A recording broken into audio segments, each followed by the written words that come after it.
Headers. Jangan tempel ke engine. Voice. Satu suara perempuan dewasa. Indonesia. Tenang. Naratif.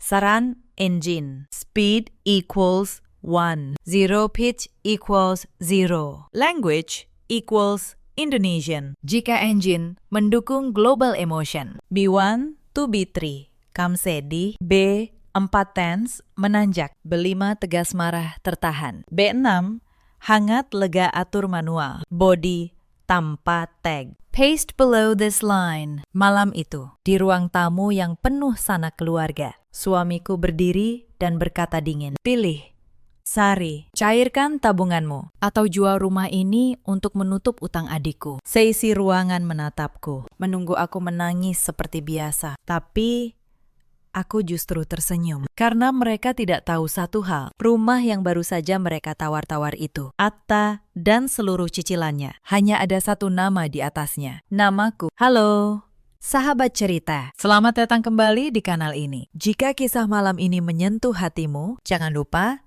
tinggalkan komentar di bawah. Mari kita mulai. Nama saya Sari. Usia saya 36 tahun. Saya bekerja sebagai akuntan senior di sebuah perusahaan konstruksi di kawasan Sudirman. Sudah 7 tahun saya menikah dengan Bagas. Dan sudah 7 tahun pula saya percaya bahwa keluarga adalah tempat seseorang belajar memberi tanpa pernah menghitung. Saya salah.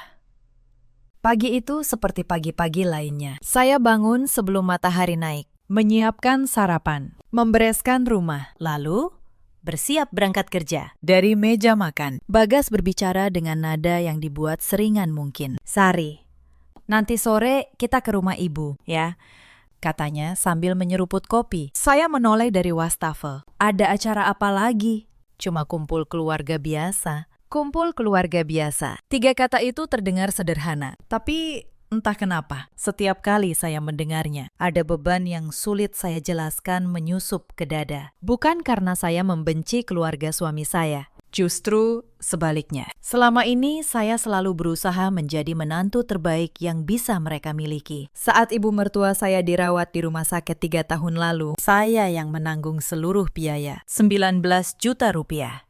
Tanpa banyak bicara. Saat Rangga, adik ipar saya, kehilangan pekerjaan, saya yang menutupi kebutuhannya berbulan-bulan. Saat usaha kakak ipar saya bangkrut, saya rela menjual kalung emas peninggalan ibu saya. 2 batang emas, hasil tabungan ibu seumur hidup, lenyap dalam 1 transfer. Semua itu saya lakukan dengan tulus. Tapi anehnya, semakin banyak yang saya berikan, semakin sedikit penghargaan yang saya terima. Sore harinya, kami tiba di rumah orang tua Bagas di kawasan Bekasi. Begitu pintu terbuka, ibu mertua saya langsung menyambut anaknya dengan senyum lebar. Akhirnya datang juga Bagas. Sapanya hangat. Lalu pandangan perempuan itu beralih kepada saya. Senyumnya memudar sedikit. Oh, Sari ikut juga. Saya hanya tersenyum tipis. Kalimat sederhana itu mungkin terdengar biasa bagi orang lain. Tapi bagi saya, 4 kata itu sudah cukup menggambarkan posisi saya selama bertahun-tahun. Saya bukan keluarga, saya pelengkap. Saya dompet yang kebetulan punya kaki. Di ruang tamu, seluruh keluarga sudah berkumpul. Rangga duduk di sudut, sibuk dengan ponselnya. Pria itu kini berusia 32 tahun, tapi hidupnya masih bergantung penuh pada bantuan keluarga. Beberapa kali ia mencoba membuka usaha, semuanya gagal. Beberapa kali ia meminjam uang, semuanya habis, tanpa hasil yang jelas. Namun anehnya, setiap kali Rangga punya masalah, semua orang bergerak menyelamatkannya. Dan entah bagaimana, ujung-ujungnya selalu saya yang menanggung. Malam mengalir seperti biasa. Mereka membahas rencana usaha baru Rangga. Mereka membahas atap rumah kakak ipar yang bocor. Mereka membahas banyak hal. Hanya satu yang tidak pernah mereka tanyakan. Kehidupan saya sendiri. Tidak ada yang bertanya bagaimana pekerjaan saya. Tidak ada yang bertanya apakah saya lelah. Tidak ada yang bertanya apakah saya punya beban? Seolah keberadaan saya hanya berarti satu hal, sumber bantuan yang selalu tersedia, kapanpun dibutuhkan. Ketika kami pulang malam itu, saya duduk diam di dalam mobil. Bagas menyetir sambil melirik ke arah saya. "Kamu kenapa?" "Tidak apa-apa." kamu terlihat murung. Saya tersenyum kecil. Mas, pernah tidak keluargamu bilang terima kasih atas semua yang sudah aku lakukan? Bagas terdiam beberapa detik. Lalu ia menjawab dengan nada heran. Loh, memangnya harus bilang begitu? Jawaban itu membuat hati saya terasa dingin. Saya menatap jalanan gelap di depan. Saya tidak marah, saya tidak menangis. Hanya ada lelah yang semakin sulit saya sembunyikan. Tanpa kami sadari, malam itu menjadi awal dari sesuatu yang besar. Sesuatu yang sudah bertahun-tahun menumpuk dalam diam. Dan sebentar lagi, semua pengorbanan yang dianggap biasa oleh keluarga Bagas akan berubah menjadi penyesalan yang tidak pernah mereka bayangkan. Hari-hari setelah pertemuan itu berjalan seperti biasa. Tapi ada sesuatu yang mulai berubah dalam diri saya. Saya masih membantu. Saya masih tersenyum.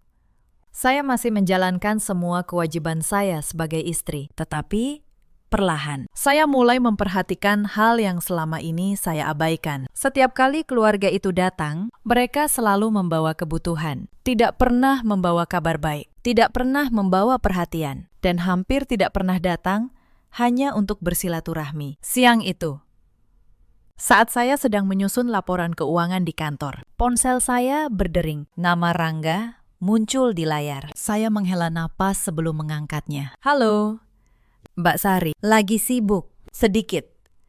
Ada apa? Suaranya terdengar ragu. Sebenarnya, aku lagi ada masalah. Saya memejamkan mata. Saya sudah terlalu sering mendengar kalimat itu. Masalah apa lagi? Rangga, aku butuh pinjaman uang. Mbak, saya menatap layar komputer di depan saya. Pinjaman yang kemarin bagaimana? Rangga terdiam.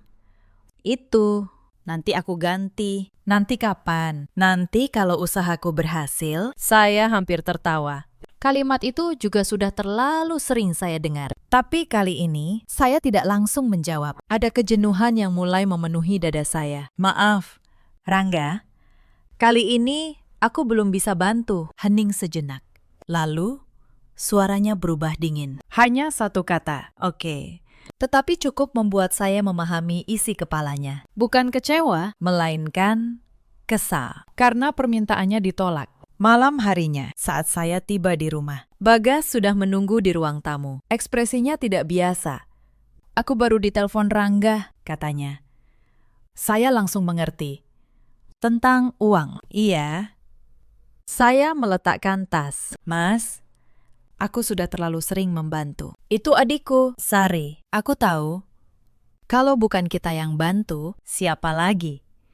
Saya menatap suami saya lama. Pertanyaan itu membuat dada saya sesak. Selama ini selalu begitu. Ketika keluarga butuh sesuatu, mereka menyebut kata kita. Tapi ketika saya butuh dukungan, kata itu seolah menghilang. Hanya saya yang berdiri sendirian. Aku capek, Mas, kata saya pelan. Bagas mengurut dahinya. Capek kenapa? Kamu kan tinggal transfer. Tinggal transfer. Seolah uang yang saya kumpulkan dengan lembur sampai tengah malam itu cuma angka di layar. Jawaban itu membuat saya terdiam. Untuk pertama kalinya dalam pernikahan kami, saya merasa suami saya sama sekali tidak memahami isi hati saya. Malam itu kami tidur tanpa banyak bicara, tapi masalah ternyata belum selesai. 2 hari kemudian, ibu mertua saya datang ke rumah. Perempuan itu duduk di ruang tamu sambil memegang secangkir teh yang saya buatkan. Setelah berbasa-basi beberapa menit, akhirnya tujuan kedatangannya terungkap. Sari, katanya. Ibu dengar, kamu tidak mau membantu Rangga. Saya menarik napas perlahan. Bukan tidak mau, Bu. Saya sudah terlalu sering membantu. Wajah ibu mertua saya langsung mengeras. Kita ini keluarga. Sari, lagi-lagi kata yang sama. Keluarga. Kata yang selalu mereka pakai saat membutuhkan sesuatu dari saya. Tapi Rangga juga harus belajar bertanggung jawab. Bu, kata saya, hati-hati. Kamu tega melihat adik suamimu kesulitan? Kalimat itu menusuk seperti tuduhan. Padahal selama bertahun-tahun, sayalah orang yang paling banyak menolong keluarga ini. Namun satu penolakan saja cukup untuk membuat semua jasa saya seolah tidak pernah ada. Saat ibu mertua saya pulang, saya duduk sendirian di ruang tamu. Rumah terasa sangat sunyi. Saya memandangi foto pernikahan saya dengan Bagas yang tergantung di dinding. Dulu saya percaya pernikahan akan memberi saya keluarga baru. Keluarga yang saling menjaga, keluarga yang saling menghargai. Tapi semakin lama, saya justru merasa seperti orang luar. Orang luar yang hanya dihargai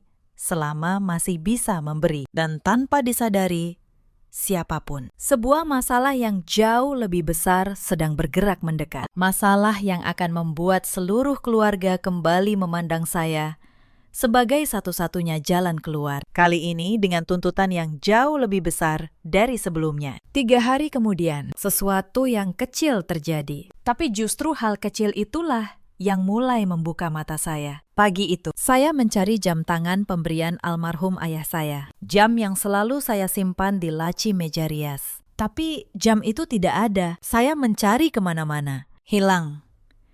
Saya tanya ke Bagas. Ia mengaku tidak tahu. Tapi sore harinya, tetangga sebelah, Bu Ratna, menyapa saya di pagar. Sari, kemarin adik iparmu mampir ya, yang naik motor merah, katanya.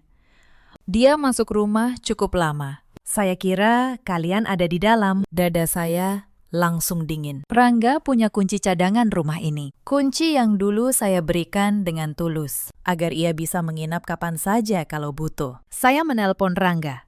Tidak diangkat. Saya kirim pesan. Tidak dibalas. Baru malam harinya ia membalas dengan satu kalimat yang membuat saya tertegun. Maaf, Mbak, aku gadai dulu jamnya. Nanti aku tebus kalau ada uang. Tanpa izin, tanpa rasa bersalah. Seolah barang di rumah saya adalah miliknya juga. Saya menatap layar ponsel itu lama sekali. Bukan karena nilai jamnya, tapi karena untuk pertama kalinya saya sadar bahwa di mata mereka, batas antara milik saya dan milik mereka memang sudah lama tidak ada. Malam itu, diam-diam, saya melepas kunci cadangan dari gantungannya. Lalu, keesokan harinya, saya memanggil tukang kunci dan mengganti seluruh gembok pintu. Saya tidak memberitahu siapapun, bukan untuk membalas, hanya untuk satu hal sederhana, menjaga batas yang seharusnya selalu ada. 1 minggu berlalu. Selama itu, suasana antara saya dan Bagas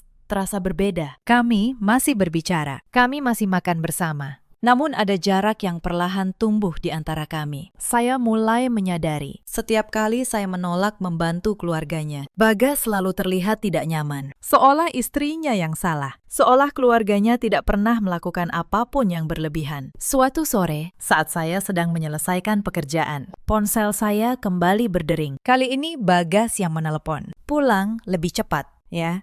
Ada apa? Nanti saja di rumah. Nada suaranya tegang. Firasat buruk langsung muncul di hati saya. Dan firasat itu ternyata benar. Begitu tiba di rumah, saya mendapati Bagas duduk dengan wajah kusut. Di atas meja terdapat beberapa lembar kertas, tagihan, surat peringatan, dan beberapa dokumen pinjaman. Saya langsung mengerti. Semua itu pasti berhubungan dengan Rangga. Apa yang terjadi? Tanya saya. Bagas mengusap wajahnya. Rangga punya masalah besar. Saya perlahan duduk. Seberapa besar? Bagas terdiam sesaat, lalu menjawab dengan suara pelan. Utangnya jauh lebih banyak dari yang kita kira. Jantung saya berdegup lebih cepat. Berapa? Bagas menyebutkan angkanya. 800 juta rupiah. Dan seketika, saya merasa darah saya seperti berhenti mengalir. Jumlah itu sangat besar. Jauh di luar kemampuan Rangga untuk membayarnya sendiri. Bagaimana bisa sebanyak itu? Tanya saya.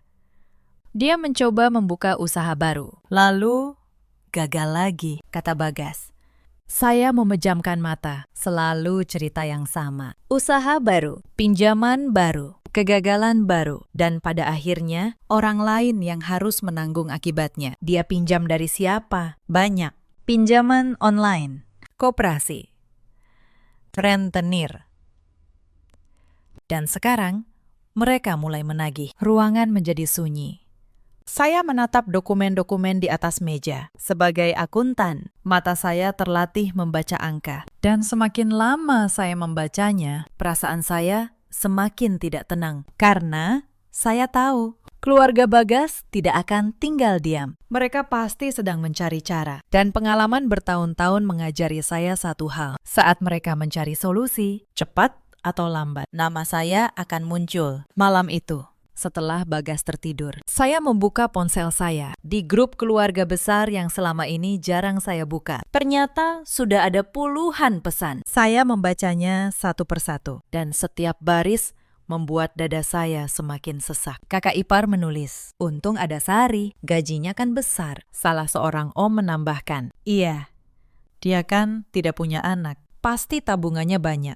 Lalu, ibu mertua membalas, nanti ibu yang bicara langsung. Sari itu kalau didesak pasti luluh. Saya membaca kalimat terakhir itu berkali-kali. Sari itu kalau didesak pasti luluh selama 7 tahun. Ternyata begitulah mereka memandang saya. Bukan sebagai menantu, bukan sebagai keluarga, tetapi sebagai cadangan dana yang tinggal ditekan tombolnya. Saya tidak membalas pesan apapun. Saya hanya menutup ponsel, lalu menatap langit-langit kamar dalam gelap. Tapi malam itu ada sesuatu yang berubah di dalam diri saya. Bukan amarah, sesuatu yang jauh lebih tenang dari itu. Kejelasan. Keesokan paginya, saya mengambil cuti setengah hari, bukan untuk beristirahat. Saya pergi menemui Pak Hendra, notaris yang dulu membantu saya mengurus pembelian rumah. Saya membawa seluruh dokumen rumah, sertifikat tanah, dan buku tabungan saya. Pakistan.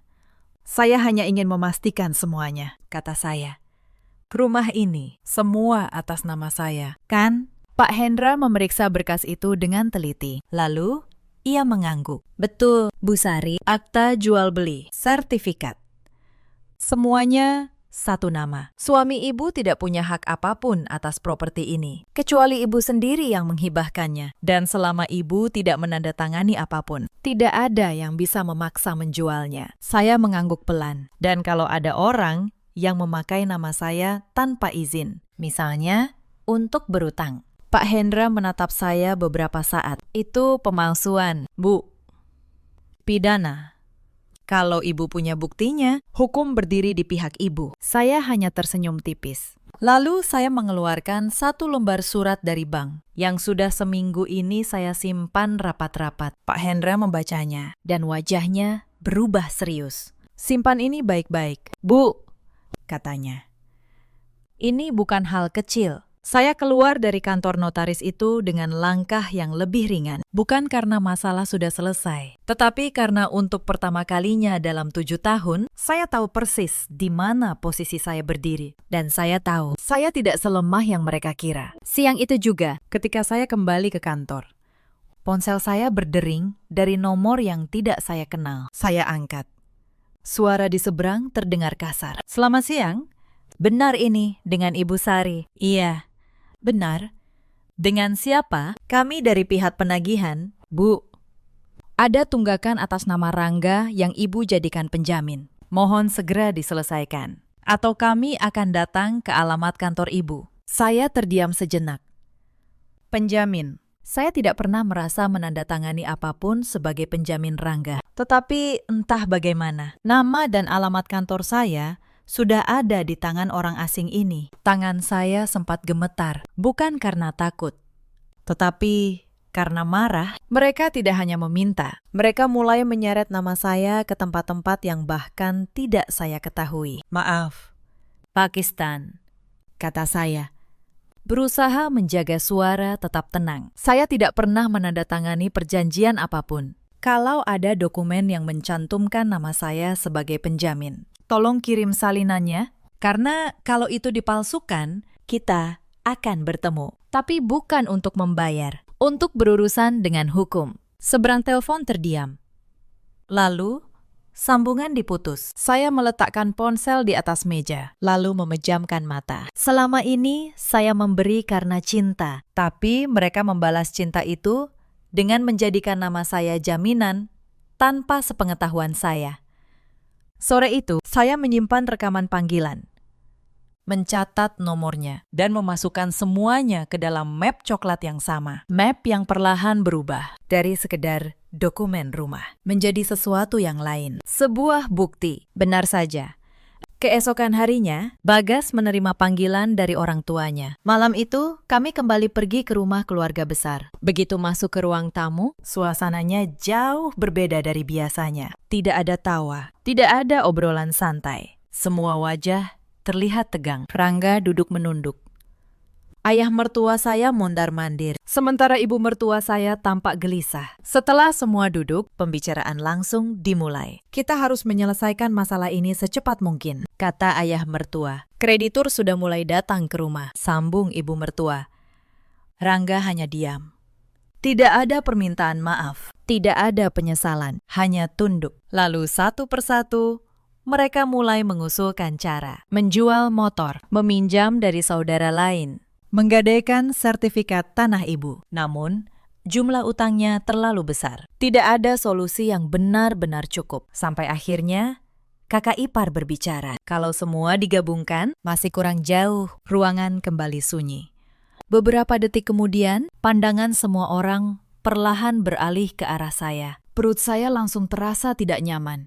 Tatapan itu sangat familiar. Tatapan yang selalu muncul setiap kali mereka membutuhkan sesuatu. Ayah mertua saya berdaham. Sari. Iya, Pakistan. Kamu masih punya tabungan, kan?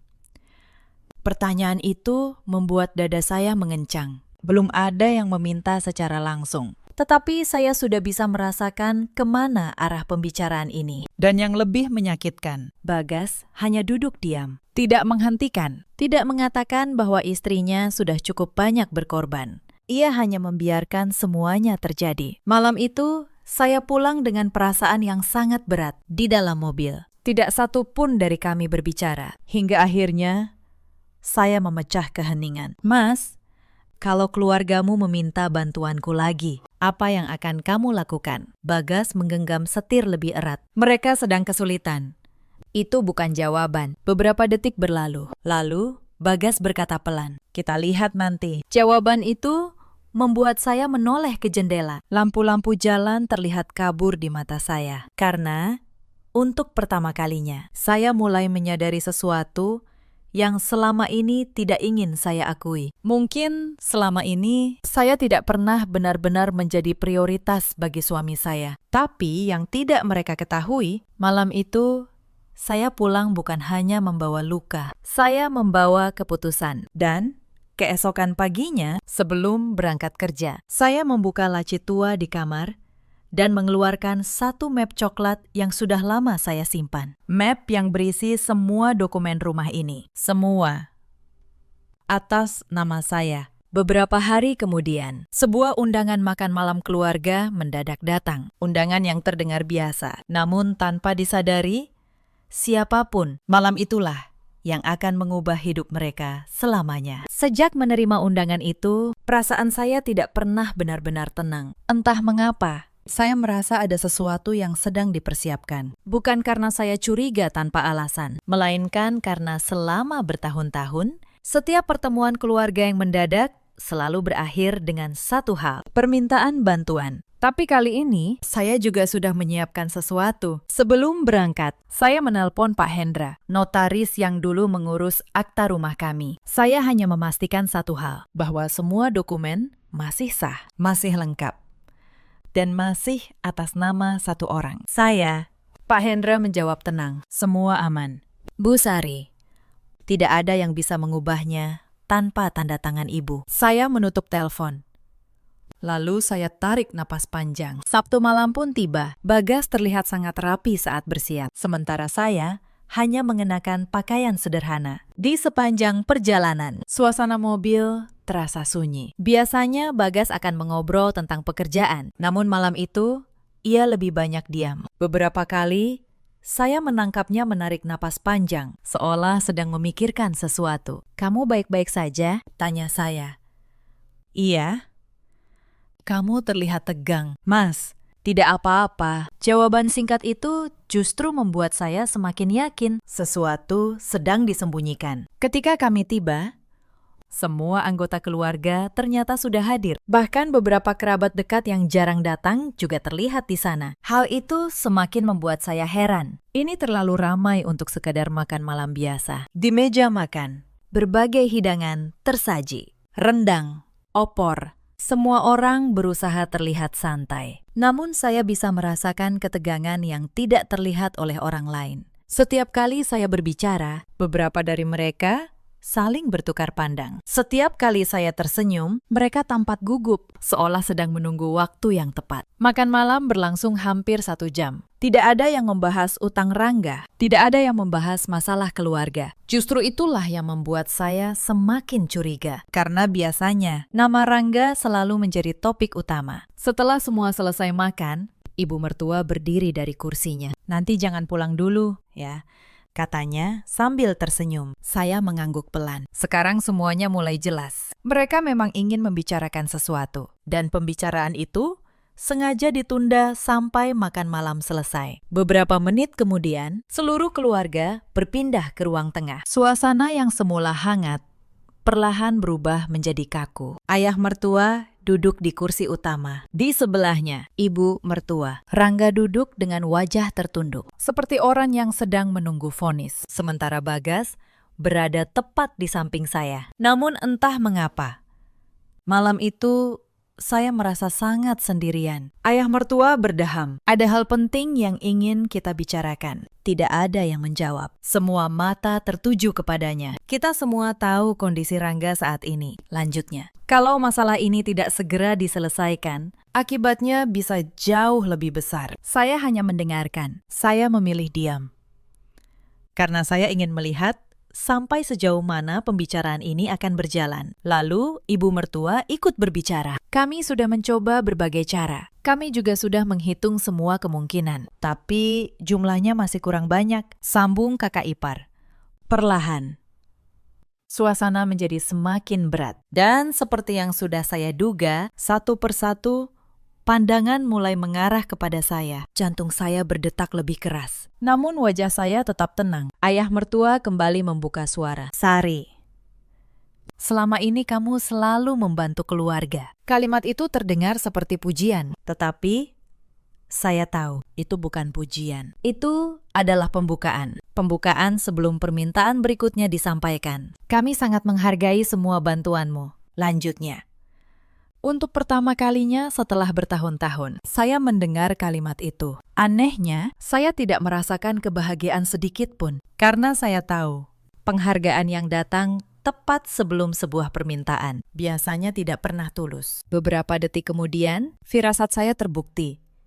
Kami berharap kali ini kamu juga bisa membantu, kata ayah mertua sambil menatap langsung ke arah saya. Ruangan mendadak terasa lebih sempit. Saya menoleh ke arah Bagas. Namun suami saya hanya menundukkan pandangan, tidak mengatakan apapun, tidak menunjukkan keberatan sedikit pun. Dan pada saat itulah, sesuatu yang selama ini saya pertahankan dengan susah payah, perlahan runtuh di dalam hati saya. Kepercayaan. Ruangan itu terasa semakin sunyi. Yang terdengar hanya detak jam dinding. Saya duduk tegak, menatap satu persatu wajah yang ada di hadapan saya. Mereka semua tampak menunggu, seolah sebuah keputusan penting akan segera diumumkan. Ayah mertua kembali membuka pembicaraan. Kami sudah menghitung semua kemungkinan. Kami juga sudah mencari bantuan ke beberapa saudara. Tapi jumlahnya tetap belum cukup. Kini seluruh perhatian tertuju kepada saya. Dan akhirnya kalimat yang selama ini ditunggu keluar juga. Karena itu, kami berharap kamu bisa membantu sekali lagi. Saya menarik napas panjang. Bantuan seperti apa? Pakistan. Ayah mertua saling berpandangan dengan ibu mertua. Kemudian, ibu mertua berkata pelan, kami tahu kamu masih punya tabungan. Saya sudah menduga itu. Tetapi ternyata mereka belum selesai. Kami juga tahu rumah yang kalian tempati sekarang nilainya masih tinggi. Mata saya perlahan menyipit. Untuk sesaat, tidak ada yang berbicara. Lalu kakak ipar menambahkan, kalau rumah itu dijual, masalah Rangga bisa jauh lebih ringan. Kalimat itu membuat seluruh ruangan terasa dingin. Rumah, aset terakhir yang benar-benar saya miliki dari hasil kerja keras saya sendiri. Rumah yang cicilannya saya bayar setiap bulan dengan keringat lembur. Rumah yang akta dan sertifikatnya hanya memuat satu nama. Dan sekarang Mereka membicarakannya seperti barang milik bersama, seolah mereka punya hak untuk menentukan nasibnya. Saya menoleh ke arah Bagas. Saya berharap, meski hanya sekali, meski hanya satu kalimat, suami saya akan berkata, tidak, atau setidaknya meminta keluarganya berhenti. Namun Bagas tetap diam. Diam yang terasa jauh lebih menyakitkan daripada kata-kata. Saya menatapnya beberapa detik. Suami saya akhirnya mengangkat kepala. Mas, kamu setuju dengan ini? Tanya saya.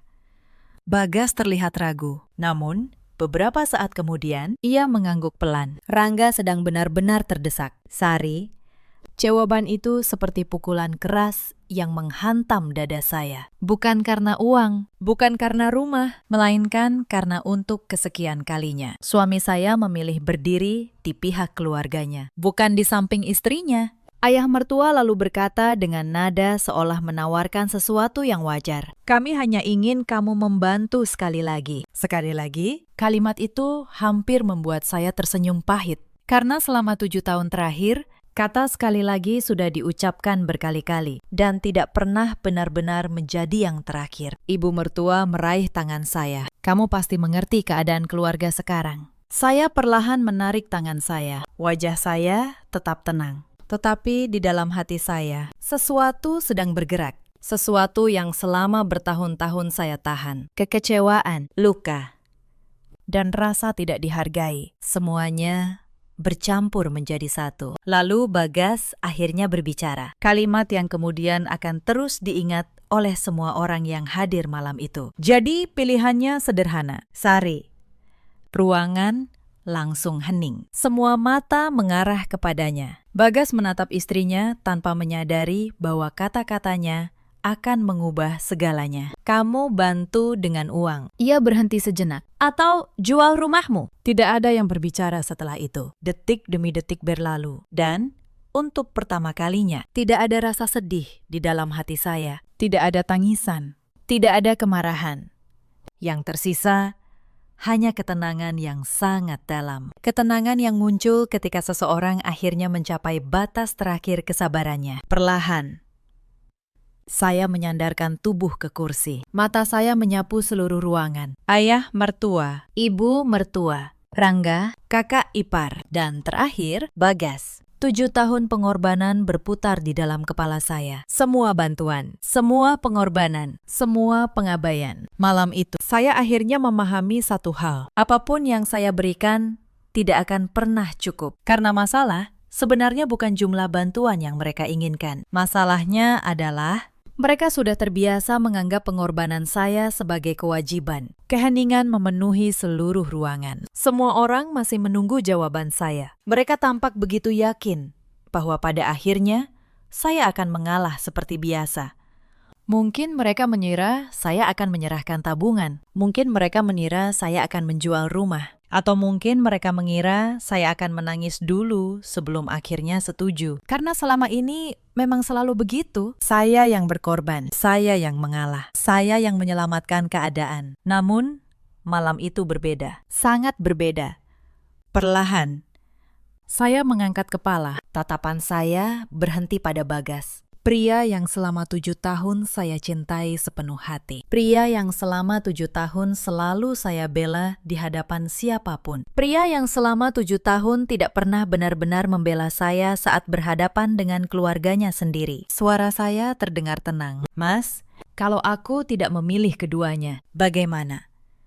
Kening Bagas langsung berkerut. Maksudmu? Saya tersenyum tipis. Senyum yang membuat beberapa orang mulai merasa tidak nyaman. Aku juga punya pilihan. Ayah mertua terlihat bingung. Pilihan apa? Saya membuka tas saya. Lalu, saya keluarkan map coklat yang sejak tadi saya bawa dan meletakkannya di atas meja. Semua mata mengikuti gerakan tangan saya. Pakistan, Bu. Kata saya, tenang. Tadi katanya rumah ini bisa dijual untuk menutup utang Rangga. Boleh saya tanya satu hal? Memangnya rumah itu milik siapa? Ruangan terdiam. Ayah mertua mengernyit. Tentu saja milik kalian berdua. Suami, istri. Saya membuka map itu. Saya keluarkan sertifikat. Saya keluarkan akta jual beli. Saya keluarkan bukti cicilan 7 tahun. Lembar demi lembar. Semuanya tertib seperti laporan keuangan yang biasa saya susun. Coba lihat namanya. Pakistan. kata saya. Hanya ada satu nama di sini. Nama saya, bukan Bagas. Rumah itu saya beli dengan uang muka dari tabungan saya sebelum menikah. Cicilannya saya bayar sendiri, 7 tahun. Dari gaji dan lembur saya. Tidak ada 1 rupiah pun dari keluarga ini yang masuk ke dalamnya. Bagas terlihat pucat. Sari, Mas pernah tahu cicilan rumah ini berapa per bulan? Mas pernah tanya, saya menatapnya. Tidak pernah. Karena bagi Mas, rumah ini cuma tempat tidur yang tiba-tiba ada. Ibu mertua mulai gelisah. Tapi, Sari, kalian kan satu keluarga. Justru karena satu keluarga. Bu, potong saya.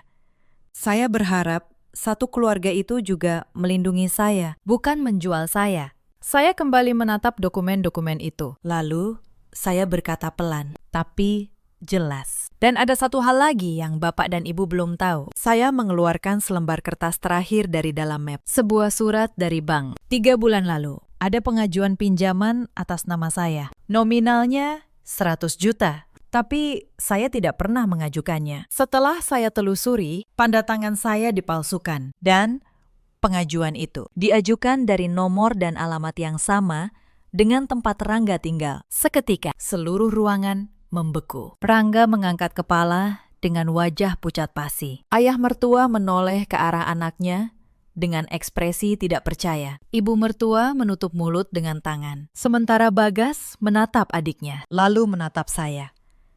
Seolah baru saja terbangun dari mimpi panjang. Untung pihak bank menolaknya karena ada kejanggalan. Lanjut, saya tenang. Dan untung saya seorang akuntan. Jadi saya rutin memeriksa riwayat keuangan saya sendiri. Kalau tidak, mungkin sekarang saya yang menanggung utang 100 juta yang tidak pernah saya pinjam. Atas nama keluarga, Sari, demi Tuhan. Aku tidak tahu soal ini, kata Bagas dengan suara gemetar. Aku percaya kamu tidak tahu. Mas, jawab saya. Dan itu justru masalahnya. Kamu tidak pernah tahu apa-apa tentang aku. Tidak cicilanku, tidak namaku dipakai, tidak lelahku. Yang kamu tahu hanya satu, bahwa aku selalu bisa diminta. Air mata mulai menggenang di mata ibu mertua. Tapi saya belum selesai. 7 tahun saya membantu keluarga ini. Saya menatap mereka satu persatu. Saat ibu sakit, saya membantu. Saat usaha kakak gagal, saya membantu. Saat Rangga menganggur, saya membantu. Saat ada tagihan, saya membantu. Saat ada masalah, saya membantu. Tapi selama 7 tahun itu, tidak ada satupun yang bertanya, apakah saya juga lelah? Ruangan kembali sunyi. Tidak ada yang berani menyela. Tidak ada yang peduli apa yang saya rasakan. Tidak ada yang peduli berapa banyak yang sudah saya korbankan. Pandangan saya akhirnya berhenti pada Bagas. Dan bagian itulah yang paling menyakitkan, termasuk kamu. Wajah Bagas berubah. Sari, dengarkan aku dulu. Tidak. Untuk pertama kalinya, saya memotong ucapan suami saya selama bertahun-tahun. Saya selalu diam, selalu mengalah. Tetapi malam itu tidak lagi. Aku sudah terlalu sering mendengarkan. Air mata akhirnya jatuh di pipi saya. Namun, suara saya tetap kuat. Aku tidak datang ke sini untuk menjual rumahku. Aku datang untuk mengembalikan apa yang seharusnya jadi tanggung jawab kalian kepada kalian. Utang Rangga adalah utang Rangga. Bukan utangku, bukan rumahku, bukan masa depanku. Saya merapikan dokumen itu kembali ke dalam map. Lalu, saya berdiri. Ibu mertua ikut berdiri. Panik. Sari, jangan begini. Kita bicarakan baik-baik. Sudah 7 tahun saya bicara baik-baik, Bu, jawab saya. Sekarang giliran kalian yang mendengarkan. Saya menatap Bagas. Soal rumah itu, Mas tidak perlu khawatir. Aku tidak akan menjualnya. Tapi mulai besok, namaku yang akan menentukan siapa yang tinggal di dalamnya. Dan soal pernikahan kita. Saya menarik napas panjang. Tidak ada keraguan. Aku ingin kita berpisah seketika. Seluruh ruangan membeku untuk kedua kalinya malam itu. Mata ibu mertua membelalak. Rangga menunduk semakin dalam. Kakak ipar menatap tidak percaya. Sementara Bagas berdiri dengan wajah pucat. Sari, kamu bercanda, katanya lirih. Aku tidak bercanda.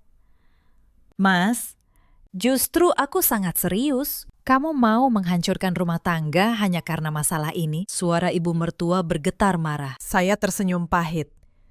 Hanya karena masalah ini. Bu, persoalannya bukan malam ini saja. Persoalannya sudah berlangsung selama 7 tahun. Malam ini hanya akhir dari semuanya. Tidak ada yang menjawab. Karena jauh di dalam hati. Mereka semua tahu. Itu benar. Saya meraih tas saya. Aku sudah selesai. Ibu mertua menangis. Jangan pergi, Sari. Ayah mertua kehilangan kata-kata. Rangga hanya menunduk dengan wajah pucat. Sementara Bagas berdiri tergesa-gesa. Sari, tunggu. Namun saya tidak berhenti.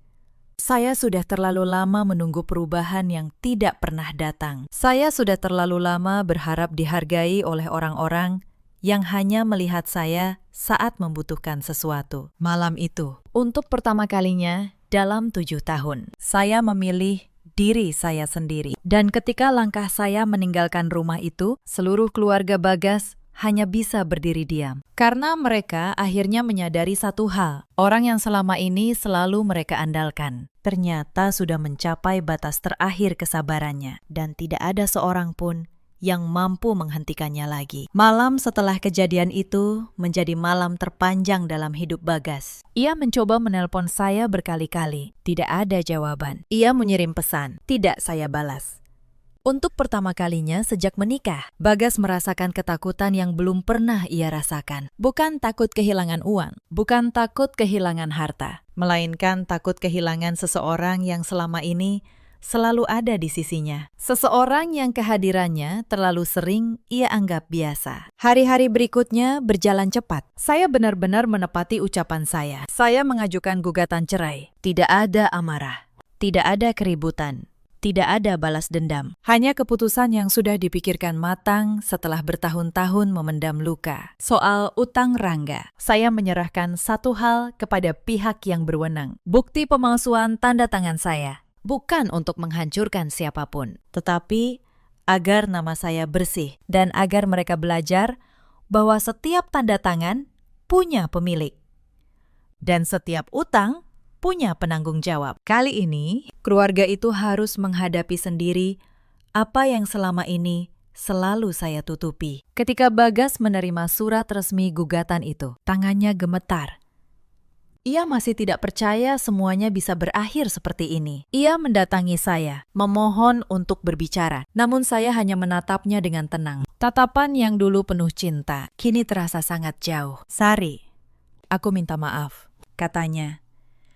Saya hanya diam. Aku bisa berubah. Masih diam. Aku akan memperbaiki semuanya. Untuk beberapa saat, saya menatap wajah pria yang pernah menjadi pusat hidup saya. Lalu, saya berkata pelan. Masalahnya bukan hanya malam itu. Mas, Bagas menundukkan kepala karena ia tahu itu benar. Malam itu hanya akhir dari semua yang sudah terjadi selama bertahun-tahun. Tidak ada lagi yang bisa dibantah. Tidak ada lagi alasan yang bisa digunakan. Karena jauh di dalam hatinya, Bagas sadar bahwa istrinya tidak pernah meminta sesuatu yang berlebihan. Saya hanya ingin dihargai, hanya ingin didengar, hanya ingin dipilih sekali saja. Dan ia gagal memberikan semua itu. Beberapa bulan kemudian, perceraian kami resmi disahkan. Saya keluar dari ruang sidang dengan langkah tenang. Tidak ada air mata, tidak ada keraguan. Karena keputusan itu bukan lahir dari emosi. Keputusan itu lahir dari luka yang terlalu lama dibiarkan. Sejak hari itu, hidup saya mulai berubah. Saya kembali fokus pada diri sendiri, pada pekerjaan saya, pada impian-impian yang selama ini tertunda. Uang yang dulu habis untuk menyelesaikan masalah orang lain, kini saya gunakan untuk membangun masa depan saya sendiri. Rumah yang dulu hampir mereka jual, saya renovasi sedikit demi sedikit. Saya tanami pohon mangga di halaman. Saya cat ulang dindingnya dengan warna yang saya suka. Untuk pertama kalinya, rumah itu benar-benar terasa seperti milik saya. Perlahan, kehidupan saya menjadi lebih damai, lebih ringan, dan yang paling penting, saya tidak lagi hidup di lingkungan yang terus menganggap pengorbanan saya sebagai kewajiban. Sementara itu, keadaan keluarga Bagas justru semakin sulit. Utang Rangga tidak benar-benar selesai. Masalah demi masalah terus bermunculan. Tidak ada lagi Sari yang datang membawa solusi. Tidak ada lagi Sari yang diam-diam menutupi kekurangan mereka. Untuk pertama kalinya, mereka harus menghadapi sendiri akibat dari keputusan mereka. Dan saat itulah mereka mulai menyadari betapa besar peran saya selama ini. Sayangnya, kesadaran itu datang terlambat. Suatu sore, hampir setahun setelah perceraian, Bagas tanpa sengaja bertemu saya di sebuah pusat perbelanjaan. Saat itu saya sedang memilih cat untuk kamar yang baru selesai saya rapikan. Bagas berdiri di ujung lorong, menatap saya dengan perasaan yang sulit dijelaskan. Ada rindu, ada sesal, ada kehilangan. Semua bercampur menjadi satu. Saya menoleh. Kami saling menatap beberapa saat. Kamu terlihat baik, katanya pelan. Saya mengangguk. Alhamdulillah, kabarmu bagaimana? Mas, pertanyaan sederhana itu justru membuat dadanya semakin sesak. Karena untuk pertama kalinya, ia menyadari bahwa perempuan di hadapannya kini berdiri sendiri, tegak, dan utuh. Tanpa memerlukan siapapun untuk menyelamatkannya, termasuk dirinya. Sari, katanya ragu. Apa masih ada kesempatan? Saya tersenyum. Senyum yang tenang, tanpa kepahitan, tanpa kemarahan. Mas, ingat tidak? Dulu setiap kali keluarga butuh sesuatu, semua orang bilang, kita ini keluarga. Tapi tidak ada satupun yang berdiri di sampingku waktu aku butuh. Saya menatapnya lembut. Sekarang aku sudah belajar berdiri sendiri, dan aku tidak ingin kembali ke tempat yang dulu membuatku lupa caranya berdiri. Bagas tidak menjawab. Ia hanya menunduk. Saya mengambil kaleng cat yang saya pilih, lalu berjalan ke arah kasir. Di belakang saya, Bagas masih berdiri diam, memandangi punggung perempuan yang dulu rela menjual perhiasan ibunya demi keluarganya. Dan kini, bahkan tidak menoleh untuk yang terakhir kali. Sahabat cerita, kisah ini mengajarkan kita satu hal. Memberi adalah kebaikan, tapi memberi tanpa batas kepada orang yang menganggap kebaikan kita sebagai kewajiban. Hanya akan mengubah kita menjadi pelayan di dalam hidup kita sendiri. Di luar sana, ada banyak perempuan seperti Sari dulu. Perempuan yang terus memberi sampai lupa menyisakan sesuatu untuk dirinya sendiri. Perempuan yang menahan lelah demi sebuah keluarga yang tidak pernah benar-benar menganggapnya bagian dari mereka. Ada juga banyak suami seperti Bagas. Suami yang mengira diam adalah cara aman menghindari masalah, tanpa sadar bahwa diam mereka adalah pengkhianatan paling sunyi terhadap orang yang paling mencintai mereka. Dan ada pula keluarga yang lupa bahwa rasa hormat tidak datang dari seberapa sering seseorang bisa dimintai. Rasa hormat datang dari seberapa kita menghargai pengorbanan, bahkan saat orang itu mulai berkata tidak. Pada akhirnya, hidup memang soal pilihan. Kita bisa memilih untuk terus bertahan demi orang yang tidak pernah memilih kita. Atau kita bisa memilih diri kita sendiri sebelum semuanya terlambat. Kalau kamu pernah berada di posisi Sari atau mengenal seseorang yang seperti dia, ceritakan kisah kalian di kolom komentar. Terima kasih sudah menemani sampai akhir. Sampai jumpa di cerita berikutnya.